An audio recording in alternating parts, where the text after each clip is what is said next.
Welcome to this lecture on Arvo Pärt's Sacred Minimalism. If you haven't encountered Arvo Pärt's beautiful music before, you're in for a real treat.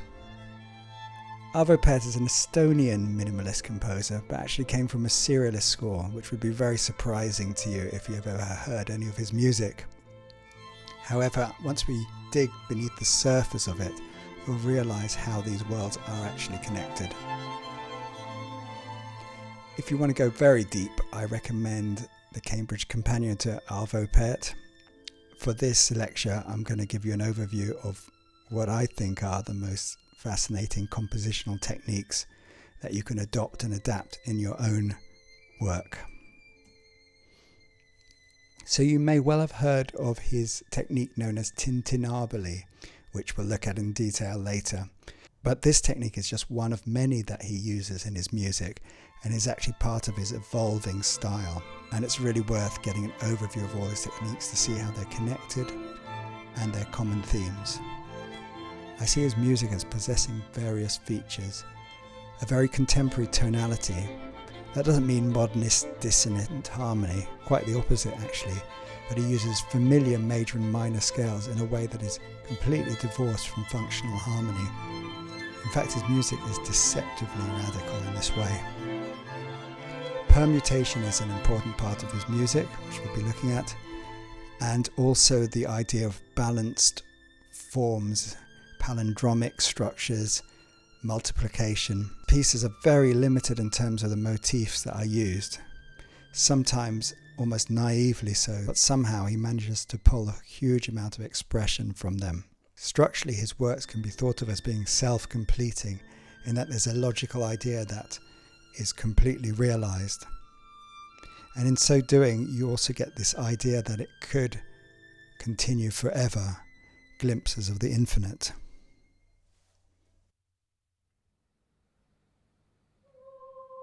Arvo Pärt's music might be characterized as being, on the one hand, incredibly simple, and the other having this subtle, perfect twist that makes it uniquely expressive. His 1962 piece Solfeggio is nothing more than a rising C major scale. Not only that, but the choir actually sing the solfege notes do, re, mi, fa, sol, la, si, do, and they repeat these until the piece is done. Where is the twist? Well, firstly, it's hocketed. That means that the melody is distributed among the different voices. So, do, re, mi, fa, so. Not only that, it is octave displaced. If it was played out like this, it'd be too predictable to be expressive. But simply by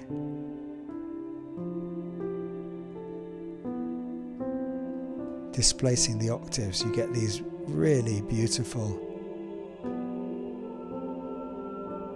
clustery chords, these soft clusters you would know from intervallic landscape.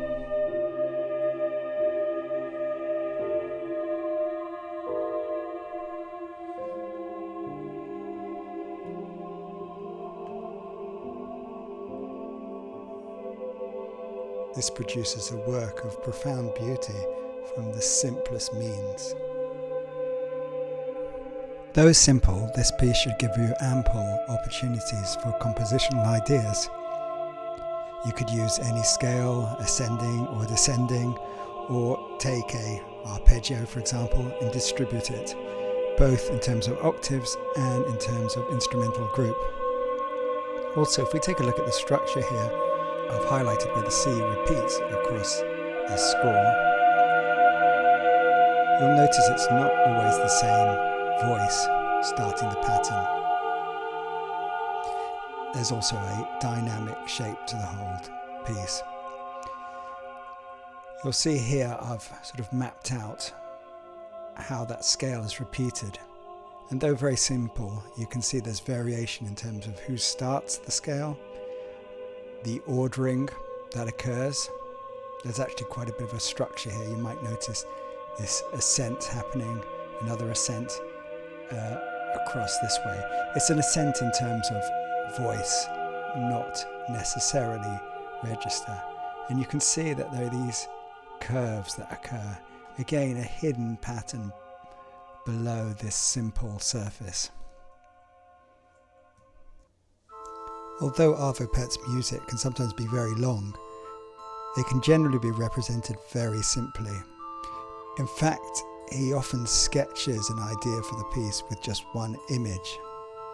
Here, for example, is his 1977 piece Arbos.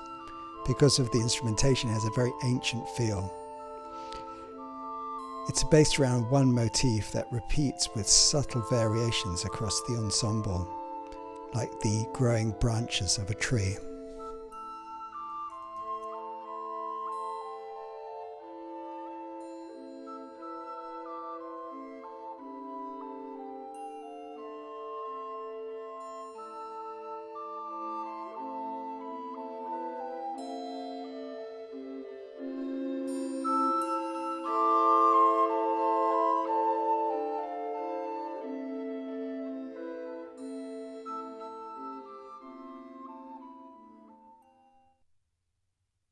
It was about this time in the late 70s when Arvo Pärt started developing a wealth of compositional ideas. And this one piece, Sarah was 90 years old, really sowed the seeds of many of his later ideas. Here's the sketch for it. And you can see some sort of clock-like permutation occurring, perhaps representing time ticking away.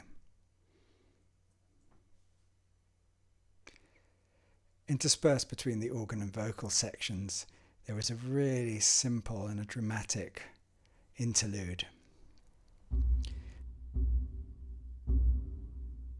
You'll notice that there are 3 low notes and a high one, a rest, and that's repeated, repeated, and repeated. And then the next permutation, where the high note happens here, that's repeated 4 times.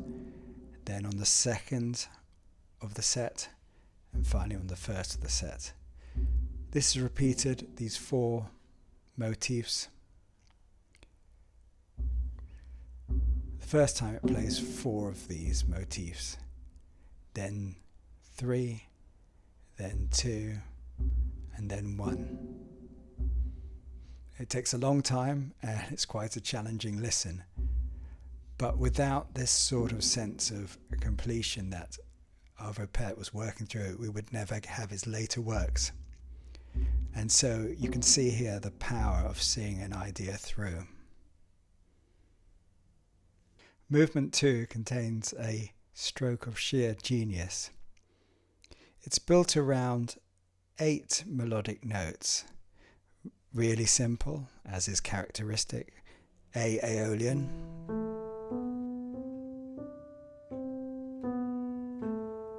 and these are set to a 12-unit rhythm, which lasts 11 beats.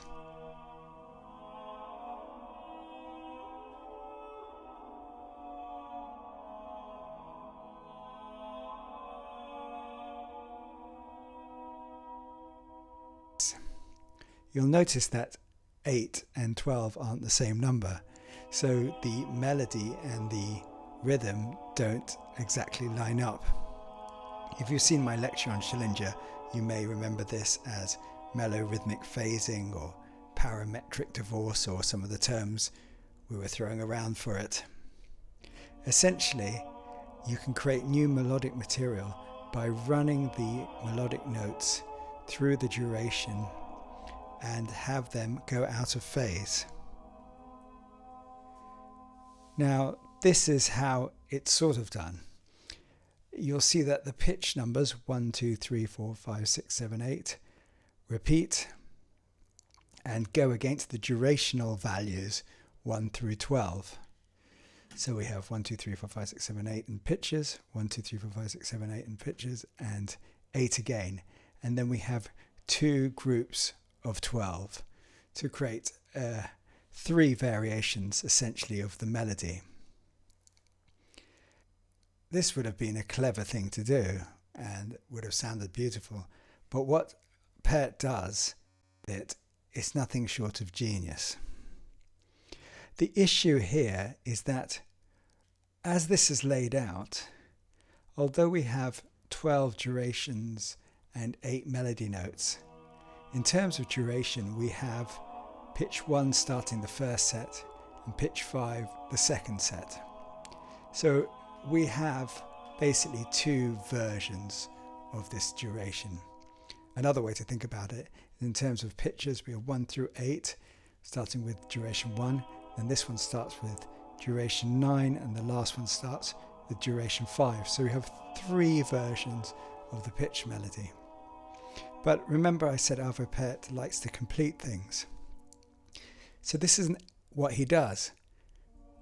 This is what he does.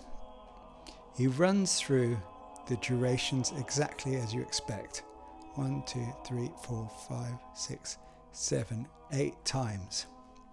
The pitches run in order, 1 through 8, 1, 2, 3, 4, but then instead of moving to 5, he repeats the last melody note. So this duration set starts with melody note 4. Runs through, gets to 7, instead of moving on to 8, again repeats that last melody note. 2 repeats with 2, 5 repeats with 5, 8 repeats, 3 repeats, and 6 repeats. Why? Well, let's look at this in terms of the duration sets. The first duration set starts with pitch 1, the second with pitch 4. Remember, it was 5 last time in our hypothetical situation. Then 7, then 2, 5, 8, 3, and 6. Every melody note gets to start a durational set. So we have a completion here. None of them repeat it either. So we pull out the maximal musical material from this simple idea, and it's utterly wonderful. How he worked this out, I really have no idea, because although it's sort of simple maths, I just couldn't fathom this, that he knew that if he repeated it, it would somehow complete. But that's what he did. Movement 6 reveals yet another compositional idea. Here the organ is playing dyads, 2-note chords. The top voice plays A, B, C, D, E. The bottom voice plays D, E, A, B, C.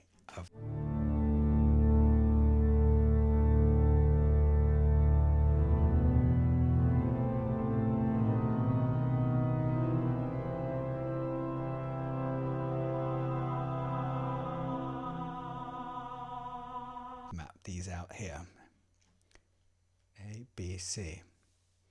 Where does the variation come? Well, on the next repetition, these notes are rotated. We start with a D, B, move on to E, C, then come back to A, D, B, E, C, A. It's shifted forwards by 3 places. What happens next? B, C, D, E, A. So we've shifted forward yet again by 3 places. 3 again, and 3 again completes our cycle. So we have all our notes A, D, B, E, C represented here in those cycles. It does it 2 further times, which repeats the patterning of 1 and 2 here. So far, so beautiful. But where's the extra twist? The extra twist happens in these bolden notes. You'll notice the D is bold here, then C, D, C, D, C twice, and D. Again, some kind of nice structure here. What does the bold mean? It means that note is sharpened. So here we're moving out of diatonic harmony. It creates drama, but there is a powerful structure to which notes change. Again, this mirror form and sense of balance throughout.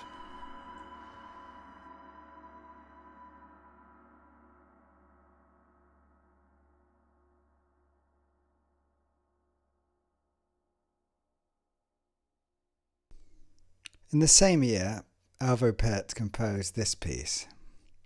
It's a setting of a sacred text for choir and organ. And the text has words, obviously, with a number of syllables. And what he does is he creates melodies by having simultaneously ascending melodies and descending melodies, like a fan. Furthermore, the length of ascents and descents is determined by the number of syllables in each word. So a short syllable word would fan out just a few melody notes, and a longer word would extend further. So this would be the simple version, and it would be great. We have a top line that would go,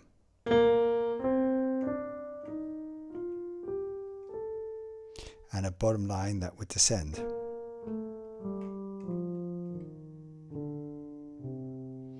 And so a one syllable word would be this, and a two syllable word would be, and three,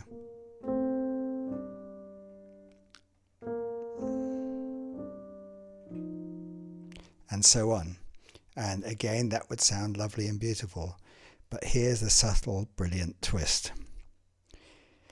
The issue with this fanning is that we'll get a lot of unison. The beginning of every word would be like that, and a lot of these. And so we would have a very limited set of intervals throughout the text. What Pärt does is this. The top voice is always ascending and starts on the B flat, depending on the length of the word. The lower voice ends on F. It doesn't start on a particular note, it ends on a note. So for a one syllable word, it would be B flat and F.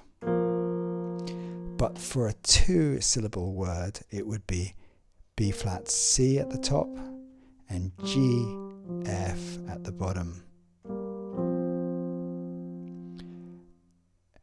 So to repeat, the top line always starts on the B flat. The bottom voice, however, always ends the sequence on an F. You can see this F, F, F, F is always at the bottom of this. What that means is we don't get so many repeated intervals. In fact, we get every possible interval represented very quickly. So it's rich in harmonic implication. It's so elegant and beautiful and has this really wonderful tumbling effect. Furthermore, remember I said that there's a completion and a sense of the infinite in his music? Well, what is the longest word in this text? It has 7 notes. 7 notes, B flat C, D, E flat, F, G, A. The next would be B flat again. It's complete. And again we have E flat, D, C, B flat, A, G, F. Complete. And what's lovely is that they start to cross each other. So you get this lovely, joyful play in the voices. What's very interesting about the approach here is that normally we write a melody and fit text to it, and as the verses change we adjust them so that the melody works. But here it's completely flipped. Syllable length dictates the melody, and since each verse has a different set of words, we get this lovely variation. Here's a layout of the number of syllables in each word with each of the 13 verse numbers. So there's a built-in variation. Furthermore, Pärt arranges this so there is a lovely shape to the piece. This represents which voice is used for each of the verses. The first verse has only the sopranos, the last verse has all of the voices, and there is some beautiful structuring here. This would be a really good arranging idea. You see what your resources are, and then you make a complete shape. So you're not working from one bar to the next. You have this design in place.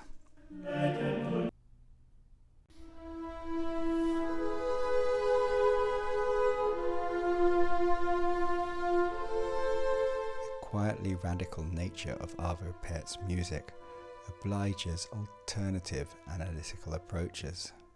For example, in Salem from 1985, one motif using the notes E, F, B, C, D is repeatedly played against another E, F, G sharp, A, B in the bass.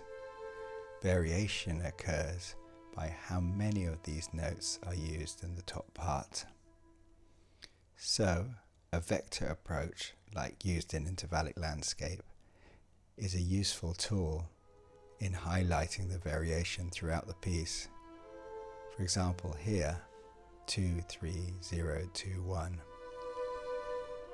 This implies there are 2 E's, 3 F's, no B's, 2 C's and 1 D in this motif. The whole piece is described by this vector changing. One motif with multiple versions depending on which notes are used and how often. There are also various techniques which again create this formal structure throughout. Again, this shows how a very limited set of musical material can create a dramatic and comprehensive piece.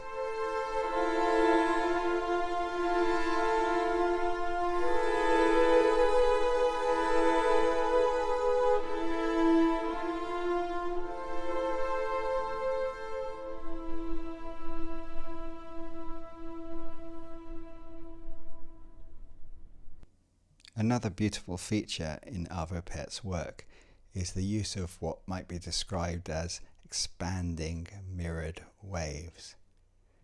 Take this example from Triodion. One top melody, A, B flat, A, G, forms an upward and then downward wave, which expands higher above that A and lower below that A. The lower voice does the opposite, moving in opposition. So these are expanded waves mirrored, forming a unique and beautiful counterpoint.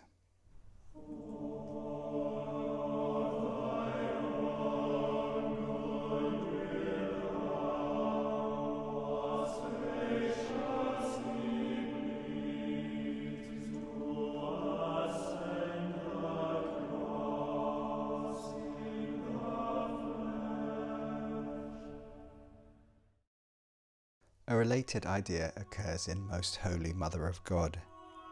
Here you can see there's a very broad register used in the first phrase, all the way from an F sharp down to an E. Then the next phrase starts on the F sharp above that E and only reaches the E sharp here. Then from that C sharp, a D, a slightly more constrained register, this time falling, is used, back up to the D, and finally we have an up and down wave occurring in a yet narrower register. So these show the register and the direction of travel. So the melodic skeleton, if you will, can be described as a contracting register and wave-like formation. Although many of Arvo Pärt's works occupy just one key area, at times he has a very inventive use of modulation. The Beatitudes from 1990 shows just this. A series of phrases occur in different key areas, with no conventional functional devices or movements.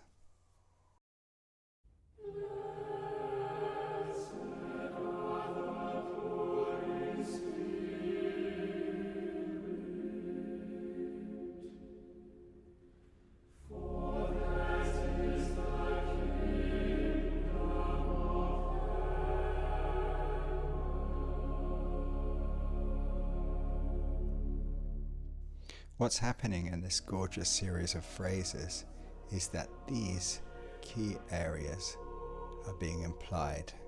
F minor, D flat, B flat minor, F, D minor, B flat, and then G minor, E flat, C minor, G, E minor, C. It's quite hard to discern immediately how they are connected, but if you look closely, this first line here are all the major and minor keys or chords which contain the note F. That's what links these six. This would be familiar to you from NRT study. Then all the major and minor chords that contain a G, contain an A, a B, and a C sharp. If we were to represent this in the tonnets, they would look like a beautiful circle. 1, 2, 3, 4, 5, 6, and then the next phrase occurs here, 7, 8, 9, 10, 11, 12, and it moves on until it fills out the entire tonnet. This is highly diatonic locally, but almost serial in its completion of all the key areas.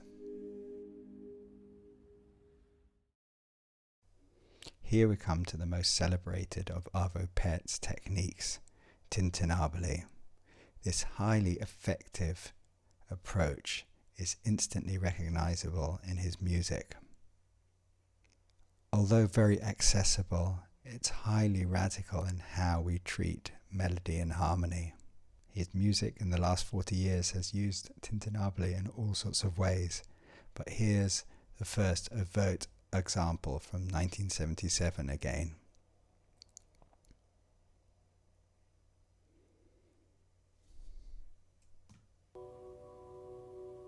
So what's going on here? Well, the top voice, the melody, which we'll call the M voice from now on, is very simple, stemless melody in B minor, C sharp D, E, F sharp. Could hardly be simpler. The other voice plays in the same rhythm,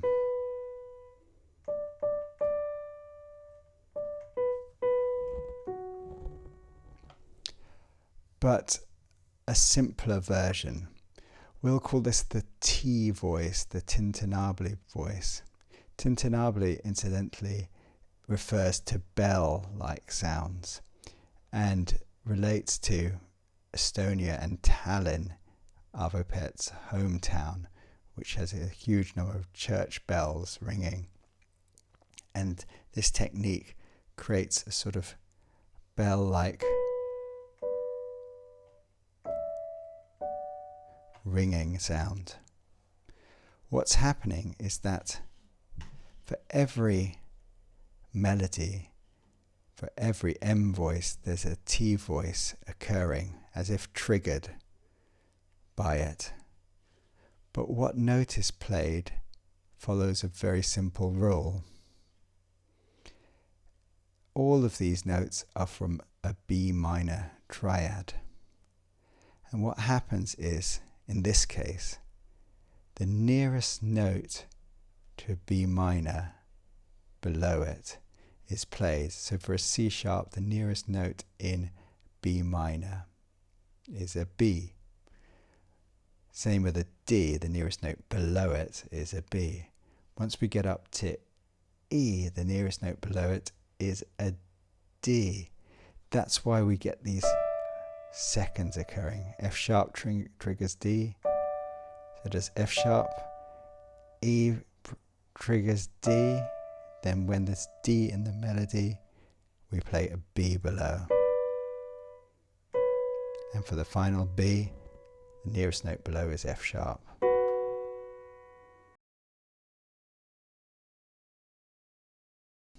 This deceptively simple idea challenges a fundamental concept that we have about harmony and melody that is rarely questioned. We assume that sort of harmony exists as this background, and we play melody notes, the important bits, on top. But this creates far more balance. First of all, the harmony has an equal role to melody. And secondly, the harmony is not described immediately from the outset. It unfolds carefully and quietly with the melody.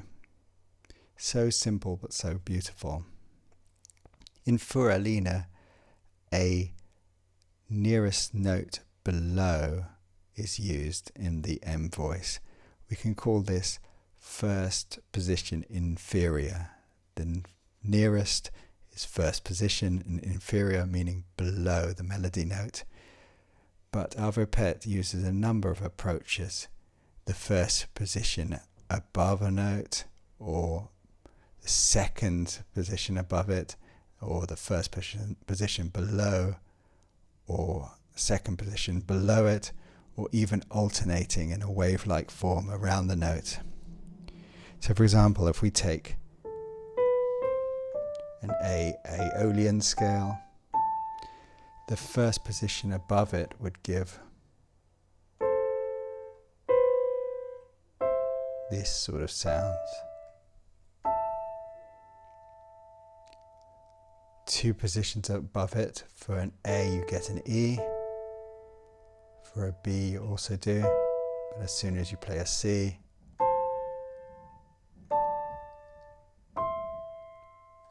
and so on. For first position inferior, A gives us an E, B gives us an A, C gives us A, D gives us C, E, F, G, A. Two positions below it, A gives us C, B gives us E, C gives us E again, D gives us A, E gives us A, F gives us C.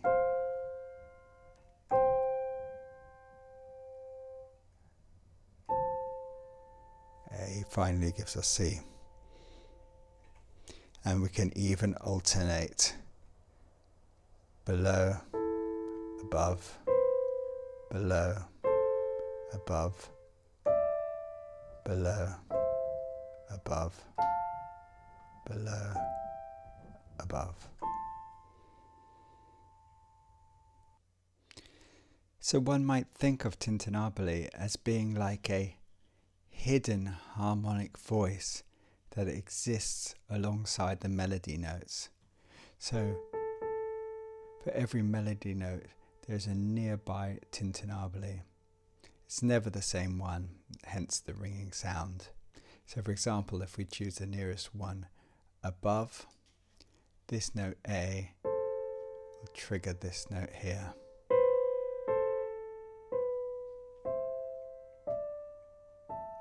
It's like this eternal presence. And in fact, Arvo Pärt has some deep philosophical ideas about the M voice and the T voice. The melody is us humans, and the T voice is God's eternal presence.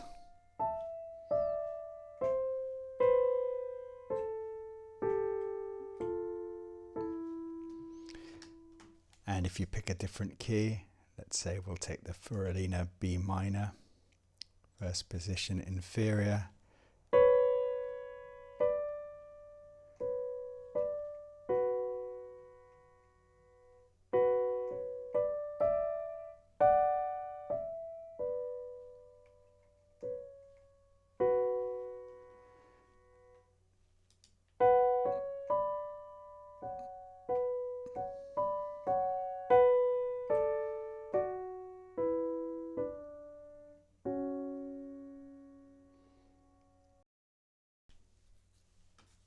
And Pärt uses major keys also. Let's take a C major.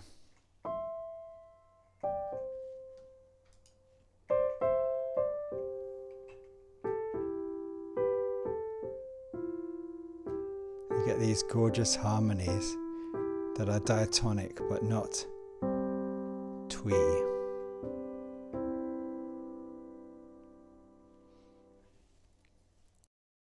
Here are some selected examples of Tintinnabuli in Arvo Pärt's works. The opening of Litany has a clear E minor T voice occurring. And what's beautiful is it's defiant. A leading tone still triggers the nearest voice above. So you get this gorgeous secundal harmony.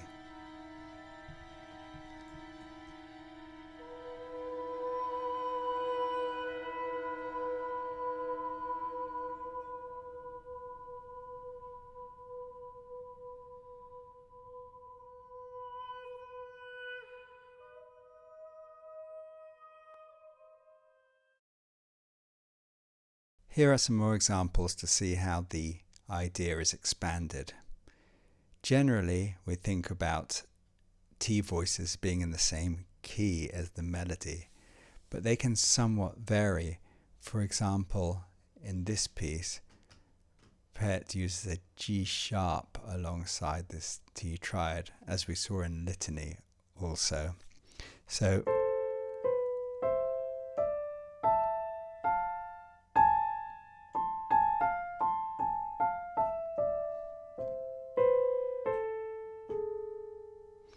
we have room for dissonance. In other works, Pärt actually changes the T voice, so we have a 5-1-5-1 occurring beneath it, so that harmony can actually change. And we can even have some sort of mixed voice here. Here we have a Phrygian dominant scale against an E minor T voice.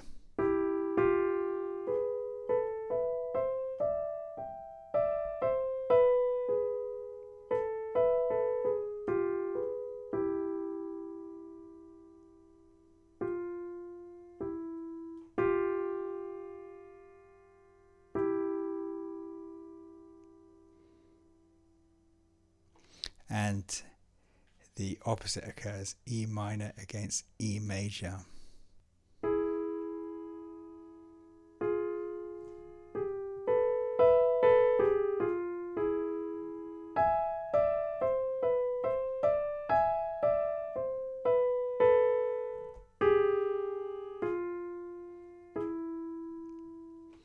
Beautiful.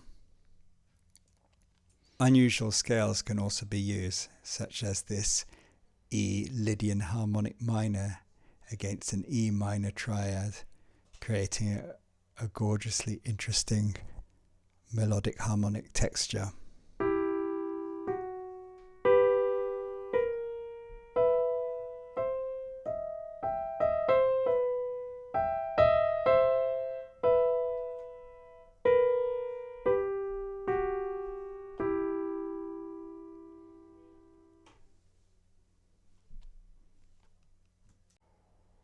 Furthermore, T voices do not have to occur at the same time as the M voice. They can be thrown forwards in time, backwards, I'm not sure. But essentially they don't have to coincide, and we'll see that later. And this creates beautiful possibilities. Many of these concepts discussed come together in this one seminal work. As is characteristic of Arvo Pärt, it is essentially very simple. In fact, at its core, this is just a descending A minor scale, A Aeolian. So the key signature is A minor, and there's not a single accidental. How does this transform into a significant and expressive work? Well, as ever, there are these brilliant twists to this simplicity. Let's start by looking at violin 1. You can see this is A, G, F, G, F, E. You may notice that this is what might be called an unfolding pattern.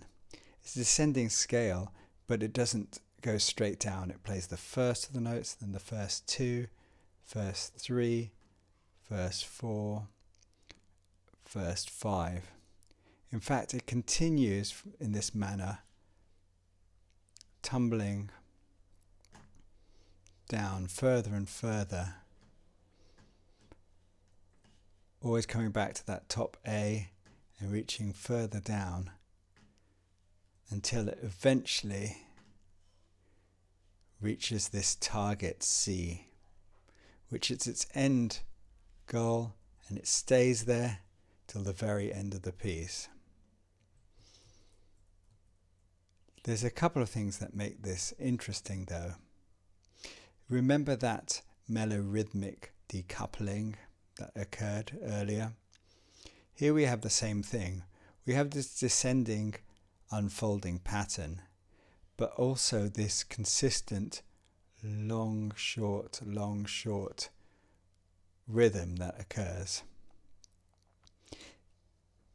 So sometimes that top A occurs on a long note and sometimes a short note, depending on how many notes there are in the descending sequence. So we have something like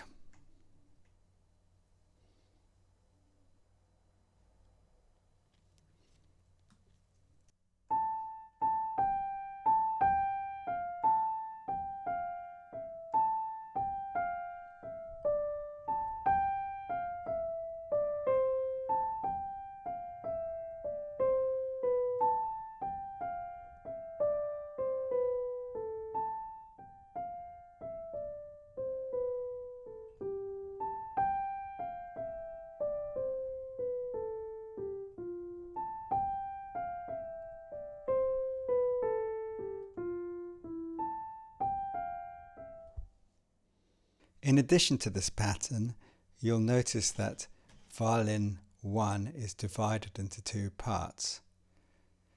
This lower part plays the same rhythm but a different note. As you might notice, this is the T voice, first position inferior, A, E below it. As soon as this reaches the E, this drops down to a C. So that same pattern is enriched by a T voice.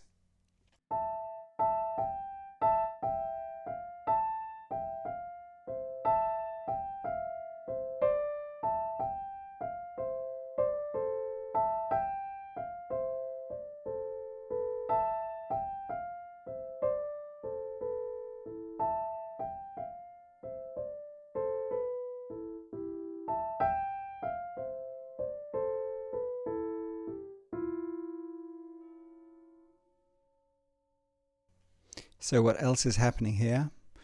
Well, in the second violins, you'll notice that we have A, G, F, and it continues A, G, F, E. It's the same unfolding pattern, but everything is doubled in duration. Even the beginning rests, 3 beats become 6, and this first long note is not a minim, but a semibreve, and this is not a crotchet, but a minim. So we have what's termed a prolation canon. It's a canon, but one that stretches the material onwards. So we have this descending pattern happening twice at different speeds. And of course, this second violin melody is accompanied by its own T voice. Again, first position inferior, that plays underneath it. This pattern continues until it too reaches its target. Here it is, descending and descending. And the target note is hit here. This A. Violin 1 has already hit its C, so we have an A and a C delivered. What about the rest of the orchestra?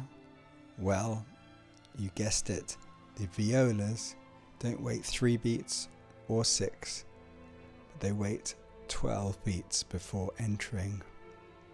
So they've doubled again. They have the same pattern, A, G, A, G, F, but this time twice as slow as these, which is twice as slow as these.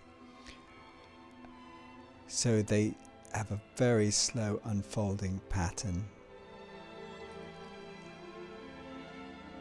that has a target of its own.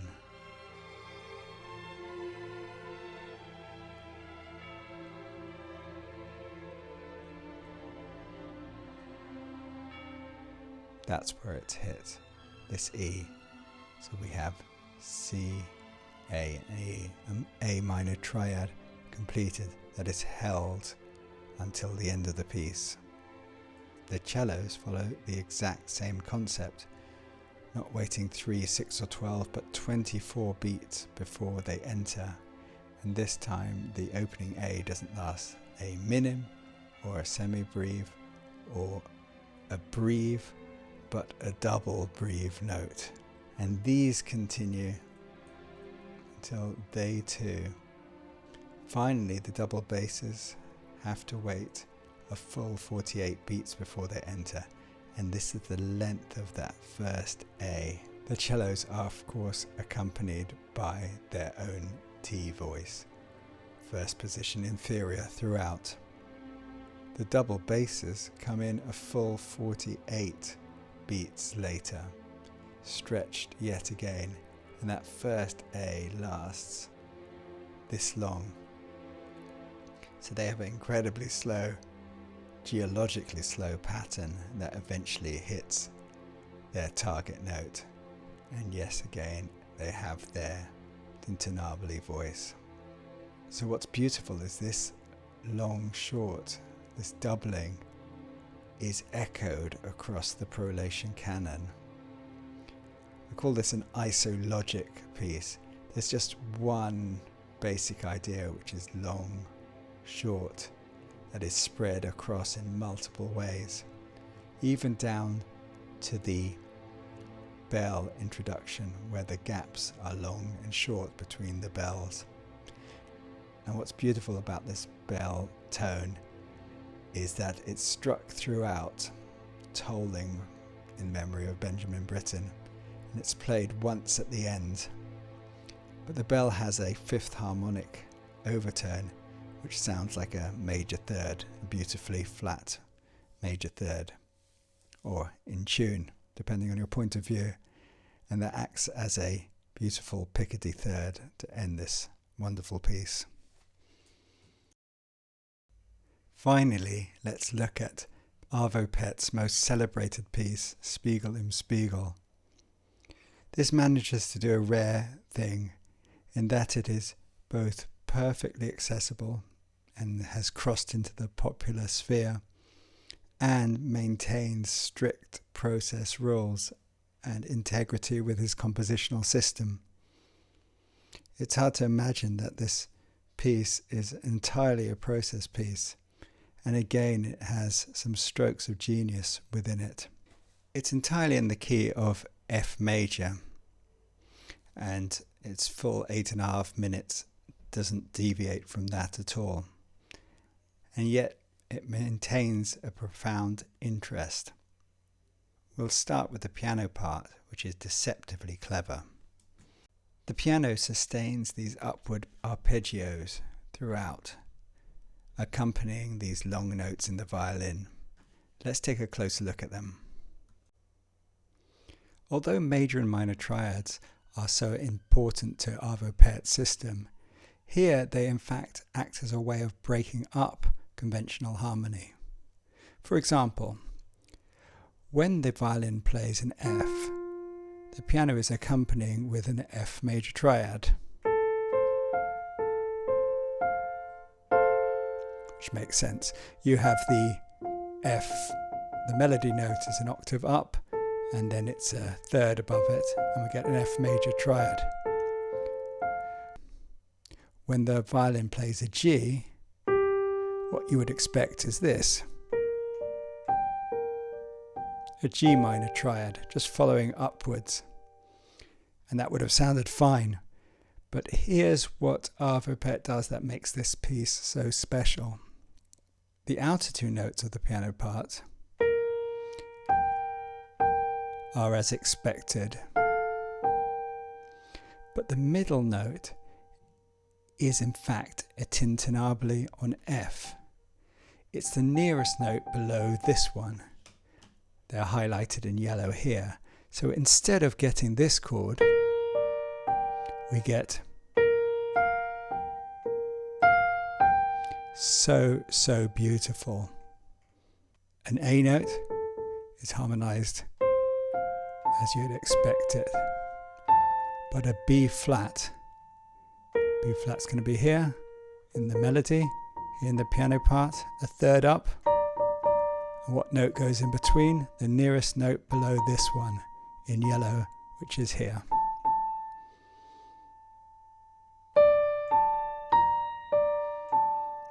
And that's what everyone loves about this piece, are those moments. So instead of a harmonization that sounds like this,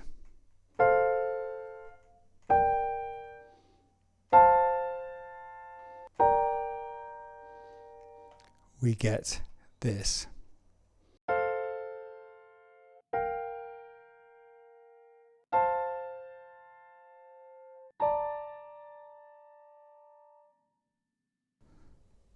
Continuing up.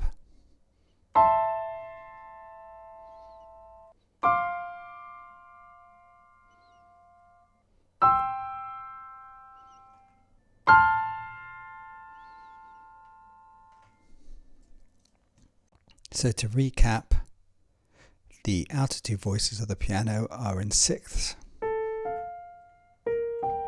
diatonically, and the middle voice is a first position inferior from the top note on an F major triad. So that means if we have a F, the middle note is the nearest yellow note below this one. This continues.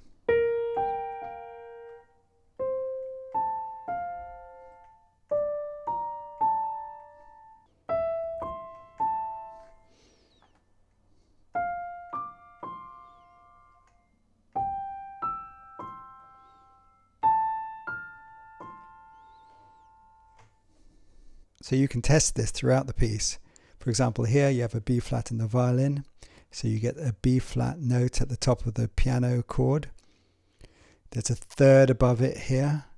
And that middle note is always going to be an F, A or C, whatever is nearest to this. So B flat gets this gorgeous concoction. And if we take another melody note here, F, we have F here, a third up there, and there's a C, which is the nearest F major note, F major triad note below that. A G would have a G an octave up on the piano, the B flat a third above from it, and the intervening note is the nearest note in an F major triad below this one. So you get this lovely chord, which is the nearest F major triad note below that. You'll also see these medium, super high and super low extra notes. These are always F, A or C, and I think they are basically thrown forward Tintinnabulis from the bar before or some point. I haven't worked out yet. I'm sure there's a pattern to it, but it's quite hard to tell because you have many choices from where it could come. But knowing Arvo Pärt, there is probably a perfectly logical explanation for every one of these. So that explains the accompaniment in the piano part. But what about the melody itself? Well, if you scroll through the score, the violin just plays long notes from F major, G, A, then rests, B flat A, and then rests, F G A, rest, C, B flat, and a rest, G, F, E, A, and rest, and so on. This might feel improvisational or even meandering, but of course there is a deep pattern at play, and it is hinted at in the title of the piece. Let's look at those melody notes more closely. So if we write the notes out, this is what we get.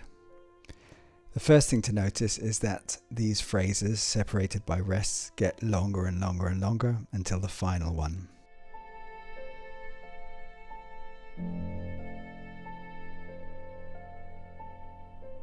Things might be clearer if we lay out the notes this way. A acts like some sort of center point, like the surface of water, and then there's activity either side of it. Let's look at those phrases. The first phrase starts on G before returning to A. The second starts on B flat and comes down to A. The third goes F, G, A. So already we can see that the melody goes either side of that A center point. But as you progress, you'll notice that the direction of travel switches also, getting further away from the center point in either direction, but flipping the direction of travel. So we go below the line, above the line, below, above, but away, and then towards, away and towards. Spiegel in Spiegel means mirror in mirror, and that's what we get. And that's what we get, a reflection around the center A point, and also a reflection in terms of melodic direction. In fact, the entire piece can be summarized like this: a center A point with a mirror of melodic notes on either direction, but also a mirror this way. We travel in one direction first, then the other, one direction, then the other, mirror in mirror. And here's the formula for the accompaniment.